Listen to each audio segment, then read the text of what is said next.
This is a stimulus check update and daily news report. Got a lot of big updates to share with you. A new poll came out. 6 in 10 voters will not vote again for President Biden in the upcoming 2024 election. Senator Sinema is being censored as well as almost kicked out of the Democratic Party.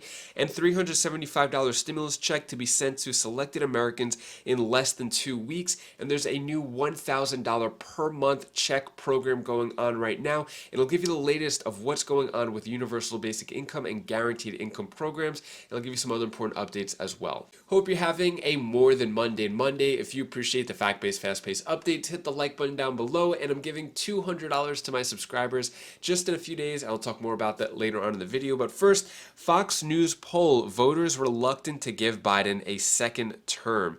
So things aren't looking too good for President Biden. 6 in 10 voters would back someone other than President Biden if the 2024 presidential election were today. Here is more information of why voters who voted for President Biden are not too happy. The whole world is just, it's a mess. With the coming midterms likely a referendum on President Biden, voters are in a sour mood. This week I traveled to Georgia, the state that clinched control of the Senate for Democrats. I think there's still a lot of separation, a lot of divide. We're kind of on a tipping point of polarization. I wish we could just shut up and agree and listen to each other. Asked to describe America in their own words in our NBC News poll, voters used the words divided, negative, lost, bad, and downhill. I think it's just getting harder to live that American dream. For all this progress, I know there's a lot of frustration and fatigue in this country. And we know why. COVID-19. At a news conference on Wednesday, President Biden promised a reset, saying he would engage more directly with Americans, but he was also defensive. I don't believe the polls. Though the two parties are deadlocked on the question of who should control Congress, Republicans now have a double-digit advantage on interest in the election itself. Disparities like that led to big one-party waves in 2006, 2010, 2014, and 2018. There has been a significant drop in interest among the Democrats' core voting groups since October. Urban voters down 16 points, young voters down 17, and African Americans down 21 points. You seem to be a little bit disappointed. I am. The majority of his voting bloc, I feel that he's ignored us. Do you think that President Biden has fought hard enough for the priorities of black voters? I do not. President Biden is walking a tightrope. In addition to flagging enthusiasm in the base, he faces eroding support among independents. In Atlanta, I sat down with several Biden voters who did not vote Democrat in 2016. Leaning into the argument about elections and election fairness in either direction turns me off. What could Biden do right now to make you feel less like a reluctant Biden supporter? I mean, we got a lot of problems. We got a high inflation. We have supply chain issues. The economy and jobs is the top issue for voters, replacing COVID. Republicans have a 33-point advantage, driven by gains among independents. While job creation is up and the unemployment rate is down, 61% say their family income is falling behind the cost of living. It's almost $400 just to go to the grocery store for 3 people. I mean, that's insane. 70% say America has become so polarized that the federal government can no longer solve the major issues facing this country. That is up a whopping 34 points from a decade ago. Just 24% say Biden has done a good job uniting the country. I think he's listening to too many liberals. He was voted in with a promise to be bipartisan, but it takes two to tango, and I think he's run into a brick wall with that. What are your thoughts on this? Would you vote for President Biden if you voted for him in the past? Would you vote against him, for him? Let me know your thoughts on how President Biden is doing in general. I'd love to know what you think about that.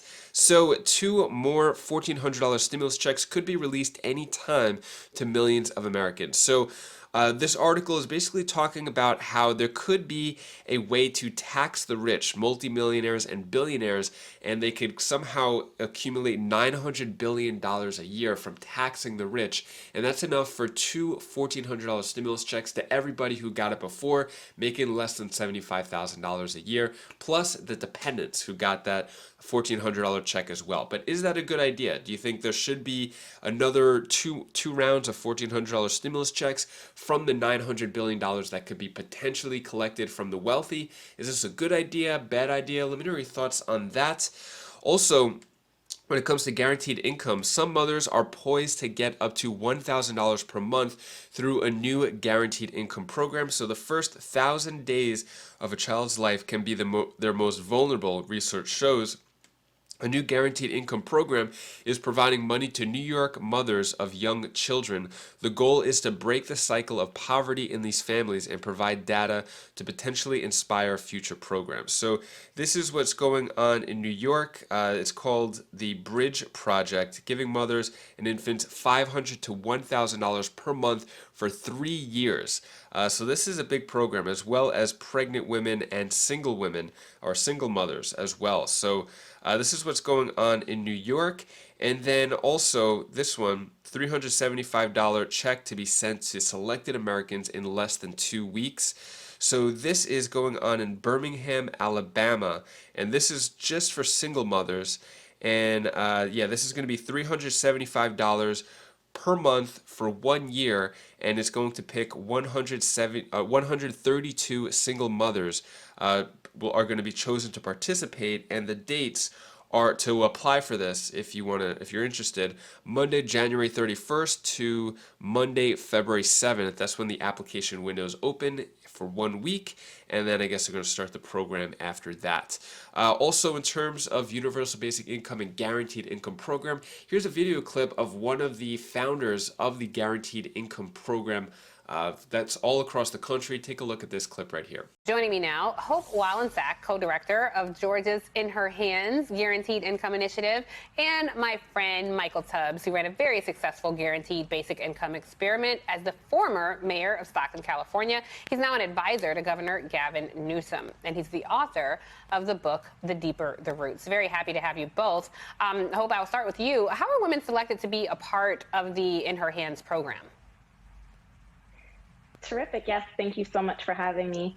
Eligible women in Georgia can apply for the program starting as early as March of this year. And so we'll be focused on 3 areas across the state. The Old Fourth Ward neighborhood, it's an area with extreme inequality. It's also the birthplace of Dr. Martin Luther King, and where he and Coretta are buried today.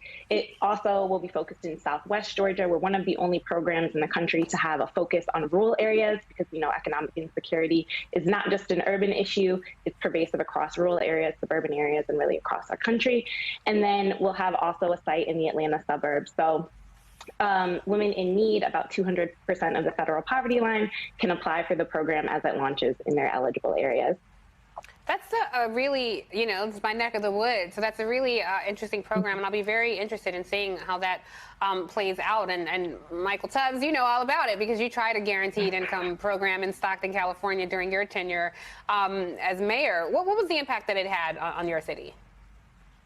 What we saw with the guaranteed income program in Stockton is similar to what we saw with the stimulus checks and what we saw with the child tax credit, and mainly that people know how to spend money. When we talk about a guaranteed income, we're talking about giving people a floor and the ability to pay for childcare so they could go to work, the ability to get their car fixed, the ability to take care of their kids and their families and other necessities. So I'm so inspired by the work of Hope and of the over 60+ programs going on nationwide, including many ran in conjunction with Mayors for Guaranteed Income, because we see community leaders and mayors standing up and saying, even if Joe Manchin or the federal government doesn't get it, we have to have an income floor, and we can actually get rid of poverty in our country and unlock all type of potential and productivity. I think something that people don't realize is it's very expensive to be poor. I certainly did not live in wealthy neighborhoods. And so those corner markets, they have the same prices as Whole Foods, but for not the quality of the food that you get. And when people are impoverished, it eventually becomes all of our problem. Eventually, we do have to collectively, address these issues, and it impacts the taxes that we pay, our neighborhoods, our schools, et cetera. Something interesting for you, Michael, a study found that actually employment rose during the time that you were giving people a universal basic income. Their financial and physical and emotional health improved. And one of our producers noted that even the people who weren't receiving these funds, their employment chances rose. So it was really by osmosis that it uplifted a community, which is, really interesting. Many of these programs, Hope, are done through public-private partnerships. I know your program is running alongside in Atlanta their own guaranteed basic income experiment that they're doing. But I'm curious, how can you scale this? Because some people get caught up in, well, we're just giving people money for nothing. So that's an issue. And then if somebody's making six figures, when you say universal, people will think, well, why are we giving wealthy people money who don't need it? So explain that. Yeah, absolutely. These are great questions. So when we say guaranteed income versus maybe, let's say, UBI, a guaranteed income might be a focused, unconditional cash transfers to members of a particular community. So, I think there's much that we've learned about guaranteed income from the sort of experiments that have happened across the country, and yet there are still things that we are seeking to learn. And principally, I think among them are, how does this work in rural areas? How does this work for some of the people who are experiencing the most acute impacts of economic insecurity in our economy because of structural and systemic factors like Black women? And so we're excited that our program and the scale of this program is going to build on the incredible work Mayor Tubbs has led in Stockton, Aisha Nyandoro has led in Jackson, Mississippi, and many others across the country to think about what does a guaranteed income program look like at scale and focused on those really most in need, and how we center Black women who are experiencing, because of, again, systemic factors, some of the most acute impacts of economic insecurity, although it's incredibly pervasive across the country, how we really center those and how we think about program design. Philanthropically funded programs or programs in cities, a couple dozen pilots across the country is not going to be sufficient for long-term systemic change. And so we're excited that there'll be learnings out of this program that can influence policy while improving the outcomes. And something interesting, Alaska's universal basic income, it has really impacted their state in a positive way. They give each resident a check every year, and it's cut poverty and warped the state's politics. Since 1982, Alaska's been giving every woman, man, and child an annual chunk of its nest egg, and that's $66.3 billion. So this can work, and I hope that both of these programs are successful. Do you agree with guaranteed income program? Is this a good idea, bad idea? Should there be monthly checks for everybody of $500 or $1,000 per month? Would that help out your situation? Is it too costly? Should the money be used in other ways? Let me know your thoughts on all that down in the comments below. So Sanders backs Arizona Democrat censure of Sinema. Saying, I think what the Arizona Democrats did was exactly right. So Kyrsten Sinema under a lot of fire due to voting against the voting rights, as well as causing issues with the Build Back Better bill being passed. Here is more about the censorship of Kyrsten Sinema. But first, everyone, we have some breaking news to share from Arizona. That is where the state's Democratic Party has just formally censured Senator Kyrsten Sinema. Let's go to NBC's Julie Sirkin, who's going to fill us in on what all of this means. Julie, what do you know about this? Yeah, so the Arizona Democratic Party actually just met behind closed doors this morning, taking this formal vote to censure her. Of course, they prepared legislation last fall if she were to go against what they say is democracy, if she were not to go forward and vote and do whatever it takes to pass voting rights legislation. They said in part in their statement, quote, while we take no pleasure in this announcement, the ADP Executive Board has decided to formally censure Senator Sinema as a result of her failure to do whatever it takes to ensure the health of our democracy. Now, I should note that the Democratic Party, after Senator Sinema voted with Republicans against that rules change that would have enabled a simple majority, 51 Democrats, to pass voting rights legislation this week, they issued a strongly worded statement saying they will meet today. They also floated the possibility of taking a vote of no confidence in the senator, saying that they may support a primary challenger to her in 2024. Now, the public version of their meeting is actually set to get underway in the next couple of minutes. There are a lot of members, over 800 in the Arizona Democratic Party, which means we could see on camera a potential vote of no confidence later today. Alex? Any Kyrsten Sinema fans out there, let me know down in the comments below. Do you agree, disagree with her? Do you agree with the censorship? Should she be out of the Senate, stay in the Senate? Let me know your thoughts on all that down in the comments below. And that is all the news that I have for you today to hopefully brighten your day a bit. Here's my daughter Bella's tip of the day. Oh, hi guys, I didn't see you there. Just so you know, you guys are great to me. You guys are special to me. I need you here beside me. And you are so nice. Do you know why? Cause you're so nice right now. Thank you so much for watching. As I mentioned before, just a couple of days left to sign up for the $200 checks. I'll be announcing the winners on the 27th. And if you could hear my voice, I'm a little bit clogged up, a little nasally, a little bit of a headache, but feeling good overall. Hopefully you're having a great day. If you want to check out my latest video, my other channels, you can click up here. And I'll see you in the next video. Take care, be safe. Thank you for watching.